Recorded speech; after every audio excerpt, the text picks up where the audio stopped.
আসসালামু আলাইকুম ওয়া রাহমাতুল্লাহি ওয়া বারাকাতুহু।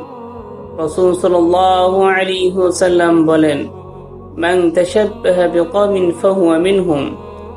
যে ব্যক্তি কোন জাতির সাদৃশ্য গ্রহণ করে বা কোন জাতির মতো অনুকরণ অনুসরণ চলাফেরা করে, তাহলে সে তাদেরই দলভুক্ত, সে তাদেরই অন্তর্ভুক্ত। আবু দাউদ 4031 নম্বর হাদিস। রাসূল সাল্লাল্লাহু আলাইহি ওয়াসাল্লামের এই কথাগুলো অবশ্যই আমাদের সকলেরই মূল্যায়ন করা উচিত।